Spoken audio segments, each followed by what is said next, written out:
हे आहे कुंकू। आपल्या भारतीय संस्कृतीमध्ये कुंकवाला खूप महत्त्व आहे। आपल्याला कुंकू देवाच्या पूजेला रोज लागतं। जे विकत कुंकू मिळतं त्याच्यामध्ये हळद अजिबात वापरलेली नसते। त्यांनी हळद वापरून कुंकू केलं तर ते खूप महाग मिळतं। त्याच्याऐवजी ते मक्याची पावडर किंवा चिंचोक्याची पावडर किंवा डोलामाइट म्हणून एक केमिकल पावडर मिळते ती वापरतात आणि त्याच्यामध्ये आर्टिफिशियल कलर मिक्स करतात। पण त्या कलरमुळे कधी कधी बघा आपल्या कपाळाला कुंकू लावल्यानंतर खाज येते, रॅश येते। पण तुम्ही जर असं घरच्या घरी हे कुंकू केलं तर ह्याचे साईड इफेक्ट्स काही नाहीयेत। हे कुंकू धुतल्यानंतर लगेच निघून जातं आणि विकतचं कुंकू बघा कधी कधी 2-2, 3-3 दिवस निघून जात नाही। मी तुम्हाला विकतचं कुंकू आणि घरचं कुंकू यातला फरक सांगते। हे बघा रंगामध्ये खूप फरक आहे। इथे आर्टिफिशियल कलर वापरलेला आहे आणि हा कुंकवाचा रंग बघा, ह्याच्यात आपण कलर वापरलेला नाहीये, तर हा नॅचरल कलर आलेला आहे। त्याच्यामुळे ह्याच्या टेक्स्चर आणि घरी केलेले कुंकवाचं टेक्स्चर त्याच्यामध्ये खूप फरक आहे। हे कुंकू लगेच गेलेलं आहे आणि हे कुंकू अजून हाताला राहिलेलं आहे।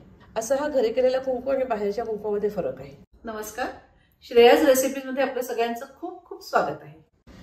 तुम्हाला माझा व्हिडिओ आवडला तर नक्की लाईक करा, शेअर करा। जर तुम्ही अजून सबस्क्राईब केलं नसेल तर प्लीज सबस्क्राईब करा, बेल आयकॉन प्रेस करा, त्यामुळे तुम्हाला माझ्या नवीन व्हिडिओचे नोटिफिकेशन्स लगेच मिळतील।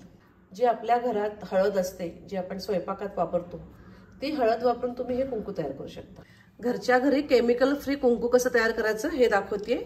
त्याच्याकरता इथे मी हळद घेतलेली आहे, 2 टेबलस्पून हळद घेतलेली आहे किंवा 2 मोठे चमचे भरून हळद घ्या। इथे मी चुन्याची निवळी घेतलेली आहे। हे बघा अशा 1-1 रुपयाच्या चुन्याच्या पुड्या मिळतात, त्या घेऊन यायच्या। तो चुना पाण्यामध्ये भिजवून ठेवायचा की अशी चुन्याची निवळी तयार होते। ह्याच्यात मी थोडासा भीमसेनी कापूर घालते, तो मी ह्या चुन्याच्या निवळीतच घालते बारीक करून, म्हणजे तो छान ह्याच्यात विरघळेल। कापरामुळे वास पण छान येतो आणि दुसरं म्हणजे आपलं हे कुंकू लवकर खराब होत नाही। त्याच्याकरता थोडासा कापूर घालायचा।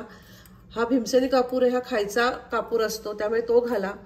जर तो तुमच्याकडे अगदी नसला तर आपल्याकडे जो आपण देवाण करता कापूर आणतो त्यातल्या 1-2 वड्या जरी कुंकू तयार झाल्यावर घातल्यात तरी हरकत नाही। आता या हळदीमध्ये ही चुन्याची निवळी मिक्स करूया। लगेच रंग आलेला आहे। चुन्याची निवळी सुद्धा खूप नाही घालायची, थोडी थोडी करतच घालायची। जास्त निवळी झाली तर मग हे आपलं जे कुंकू आहे ते अगदी काळं होतं। हे सगळं असं आधी छान हळदीला लावून घ्यायचं।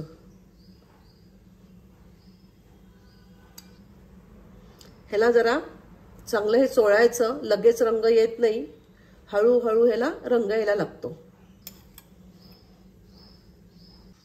इथे मी अगदी थोडासा चुना घेतला होता, पाव चमचा म्हटलं तर हरकत नाही, पाव चमच्याला कमी। मी त्याच्यामध्ये एक 3-4 टेबलस्पून पाणी मिक्स केलेलं। खूप सुद्धा चुना घ्यायचा नाही।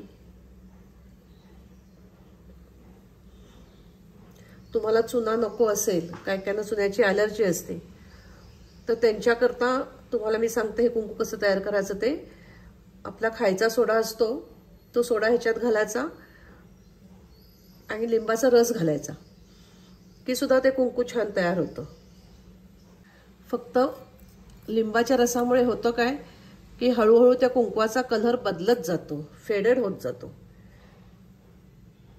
त्याच्यामुळे ज्यांना चुन्याची ॲलर्जी नसेल त्यांनी अशाच पद्धतीने कुंकू करा। हे बघा हळूहळू रंग बदलत चाललाय, कुंकवाचा रंग यायला लागलेला आहे। अजून थोडीशी मी चुन्याची निवळी घातली ह्याच्यामध्ये, छान कुंकवाचा ह्याला कलर आला, रंग आला की मग चुन्याची निवळी नाही घालायची। हे बघा आता छान आलेलं आहे, त्यामुळे आता मी काही ह्याच्यात चुन्याची निवळी घालत नाहीये। हेच जरा चोळून चोळून असं घेतेय। हे बघा किती छान कुंकवाचा कलर आलेला आहे। पिंजर म्हणतो की नाही आपण, तशी पिंजर ही तयार झालेली आहे। चुन्यामध्ये आपण थोडं पाणी मिक्स केलं होतं, त्यामुळे हे जरा ओलसर आहे। तर हे थोडंसं वाळू दे। आपल्याला उन्हात वाळवायचं नाहीये, तर सावलीला पंख्याखाली वाळवायचं आहे। अगदी 1-2 तासात हे छान वाळतं। आता 2 तासांनी बघूया।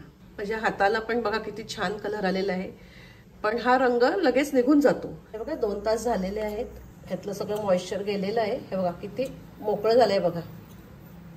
आता हे एकदा जरा मिक्सरमधनं फिरवून घ्यायचं। मिक्सरच्या जारमध्ये घेतलेलं आहे। आता अगदी 2 सेकंदाकरता हे फिरवून घ्यायचं। मिक्सरमधनं का फिरवायचं, ह्याच्यामध्ये कापूर घातला होता, तो कापूर सुद्धा बारीक होतो आणि दुसरं म्हणजे हे सगळं छान मिक्स होतं। आता हे एकदा चाळून घेऊया।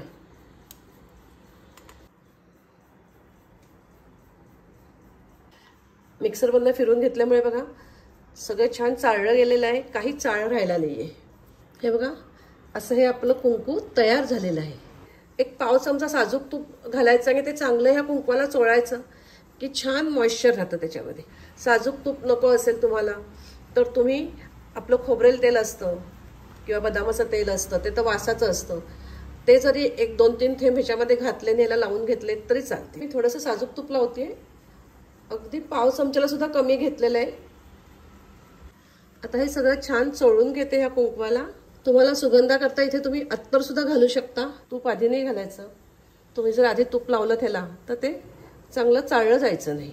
तूप लावायला पाहिजे असं नाही आहे, थोडंसं लावा, त्याच्यामुळे हे आपलं कुंकू आहे ते छान कपाळाला देवांच्या मूर्तीला लागलं जातं. हे बघा असं आपलं हे कुंकू तयार झालेलं आहे. किती मोकळं झालं आहे बघा. हे बघा तूप लावल्यानंतर 1 तास ते पंख्याखाली राहू दे, त्याच्यानंतर तुम्ही हे कुंकू एखाद्या डब्यामध्ये भरून ठेवून द्या. असं हे आपलं कुंकू तयार झालेलं आहे. रंग बघा किती सुंदर आलेला आहे त्याचा. बरेच व्हिडिओ बघितले असतील, त्याच्यामध्ये हळदीबरोबर लिंबाचा रस मिक्स करतात, पण लिंबाच्या रसामुळे काय होतं तुम्हाला मुद्दाम दाखवते. थोडे दिवसांनी ह्या कुंकवाचा असा रंग बदलतो. हा बघा कसा रंग झालाय. त्याच्यामुळे शक्यतो लिंबाचा रस घालू नका. फक्त चुना आणि हळदीपासनं हे कुंकू बनवा, ते खूप दिवस अगदी चांगलं राहतं.